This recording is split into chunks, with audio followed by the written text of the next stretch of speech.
I didn't really want to read. I can see your drafts, and I was like, Uh-huh. okay, wait, I don't want to spoil it for myself. Right. But I was wondering if you could. Oh my God, why isn't it recording? It is recording. It That's says, beautiful. yeah, yeah. It says it's Okay. being recorded. Yeah, great. If you could tell us your name, us being as if you're talking on Instagram, Yes, like your name and what your TEDxBU speech is about, maybe two to great. three sentences. Great. Yeah. So, hi everyone. I'm Dia. I'm a senior at BU studying media science with a minor in journalism and a minor in entrepreneurship. And my TEDx talk will be about the increase in hatred for South Asian individuals, especially on media, specifically social media. There's just been a lot of kind of a hate train going on, a lot of bullying, a lot of negative talk. And so I just would really like to spread awareness on the subject and maybe bring a call to action and tell people that, hey, we're not all that different after all, and maybe we can all just be nice to each other. So I hope that gets the message across. So I was kind of reading and I wanted to know what for you, when did you realize this topic Right. was something that needed not only to be just be talked about, but needed to be studied? Yes. Yes, definitely. I think I really realized that this talk was way more serious than just a few clicks on social media when, people started getting hate crimes were happening. People started getting hurt. People are getting bullied. People are getting really, really upset. And personally, I saw how the comment sections made me feel as a South Asian individual. And I was like, if I'm feeling this, I'm sure other people are also feeling this type of negativity and hatred. And, it kind of seems like it's a trend to be hating on South Asian individuals, especially on comment sections with really, really vile stuff being said.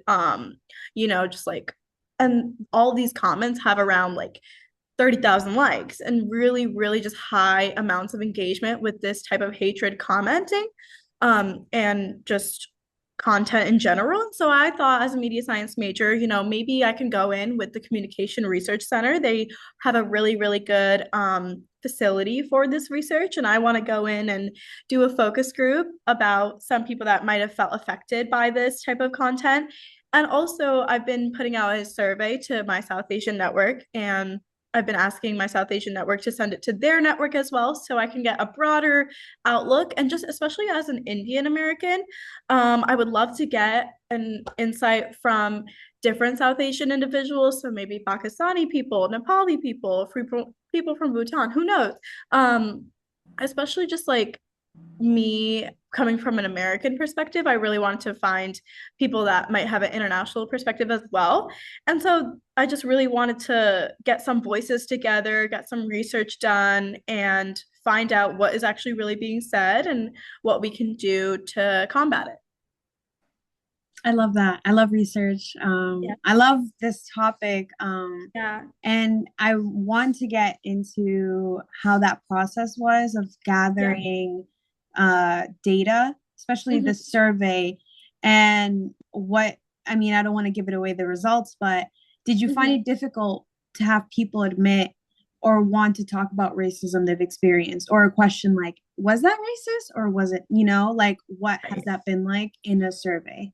Yes, definitely. So some of the survey results have shown that some people aren't necessarily experiencing racism in their communities, which is I'm really glad to hear about. But I actually made the survey completely optional. Every single question was completely optional. So a lot of people chose to leave some things blank. I just wanted people to answer within their comfort level. And so when at the end I asked, is there anything else on your mind that you really want to get off your chest?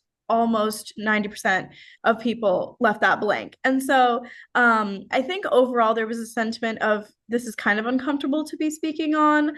As a lot, like there's one question where if they think it's being taken seriously, and some people disagree, some people agree. There's just been a lot of data that I've been noticing, but overwhelmingly the amounts have been saying some keywords that I've been realizing when because the survey was also completely open-ended.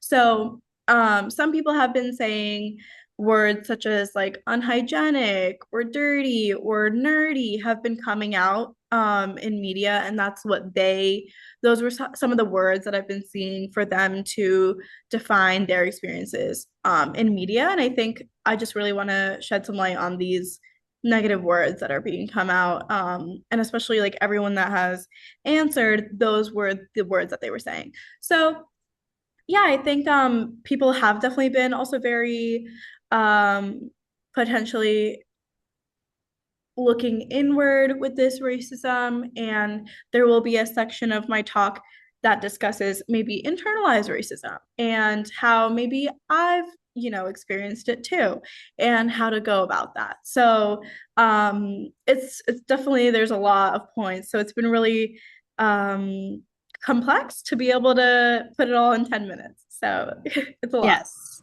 I'm trying. No, this is fantastic. Trust, I will get the best clips. Trust. Thank you. Oh, Um, no. Like the talk is 10 minutes. Like the oh my TED God, the talk, talk is 10 minutes. right. The TED No talk is 10 way. minutes. Yes, it's like 10 minutes minimum, 12 maximum. So Got that it. has just been really hard to try to like compact everything Yeah. that I could say, since there's such a complex topic. Right, right, Putting that all into 10 minutes has been a right. struggle. But Okay. Oh yeah, my God. 10 minutes yeah, is you're good. crazy. Yeah. I want Yeah. to hear a whole podcast about this. Right. Honestly, yeah, I could like talk about it for hours and hours, but I only have 10 minutes. So that's been hard, but it's okay. Well, to talk about anything that's been more recent, I'm not sure when you started this work or even just, digging into like the background of this and it starting like at a very young age for you, Right. like realizing this is something serious. Right. Where have you seen a shift in media, in like media instigating racism towards South Asians? And have you seen like recently, and what does that time frame look like post, this Right. administration or Right. previously, or how long has it been in a way that's gotten worse or better? Where was that shift? Right. Yeah. So, I mean, as just a South Asian individual being in America, I've experienced racism firsthand, whether that be in school, whether that be in my community. And so that's been happening for as long as I can remember. However, I talked to Professor Swati Rani. She's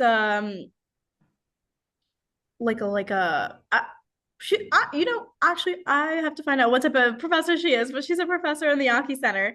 And she kind of actually talked to me about how there's also a post 9/11 type of talk about South Asian people, and how that event really, really just made such a big impact for the racist remarks that some South Asian people go through. And then especially, I would say COVID is when a lot of people just got really, really comfortable online.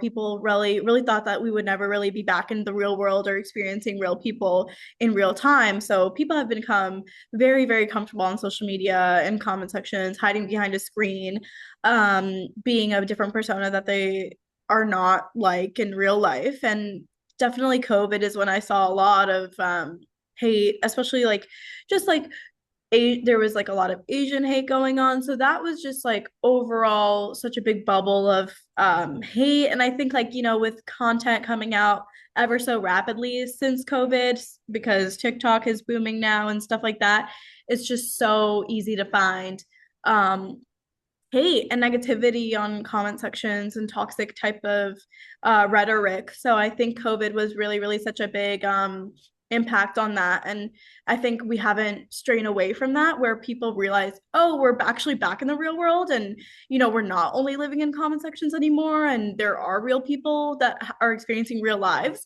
And I think that was just a really big thing that I realized. And there's been some current events also that I'm going to talk about in my talk that really showed where people's empathy lies in Yeah. some aspects as well. So yeah. So if if you could give not necessarily like your target audience, but just a general shout out as to Yeah. why people need to come listen to this, whether they're South Asian or not, whether they're on BU's campus or not, professor, student, Right. why they should just come listen to you, why this is important. Right. Um, yeah. Yeah. Yeah. I think that's a great question. I think in general it goes back to what I really mentioned before is that the online world is not the real world, and media comment sections are not real life. And so coming out of this, we all need to make sure that we're coming into the real world with empathy, with cordialness, just being a real respectful person in the real world. I think people have just forgotten that empathy exists, especially because social media has just normalized such hatred.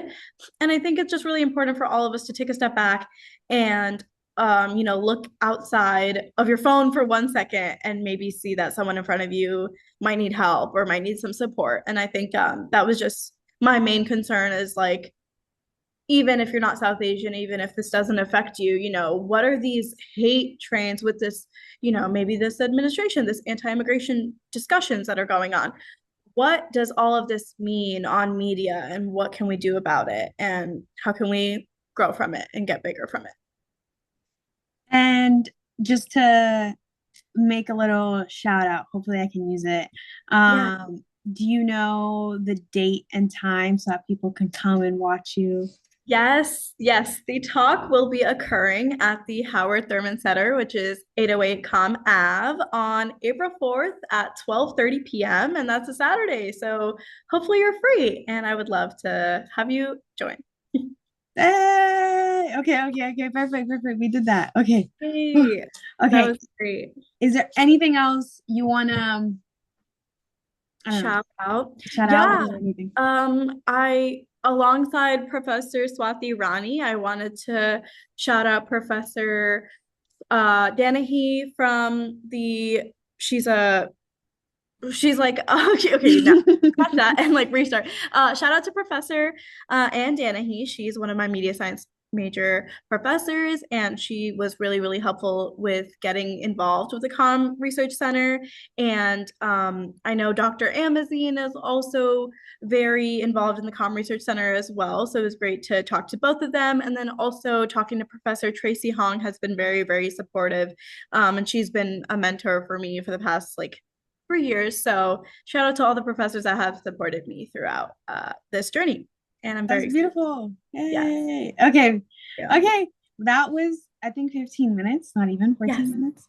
Yes. So that's beautiful. I will edit this, have Great. it out sometime soon. I'm Great. really, really excited for you, and I love to be there and also take pictures of Yes. you. So, Thank you, Talia. of Nice to meet course. you. Yes, nice to Very, meet very you. nice to meet you. Yeah, thank you so much. I really appreciate it. It's just such a, I don't want to make anyone upset. And people are going to be having their opinions, blah, blah, blah. So there's a lot to think about, but I hope it all works out in the end. Yes. Okay. Yeah. Beautiful. Thank I'm gonna you. stop recording. Okay, great. Let me see. Hopefully it saves. Oh my God. I'm Does sure it it? will.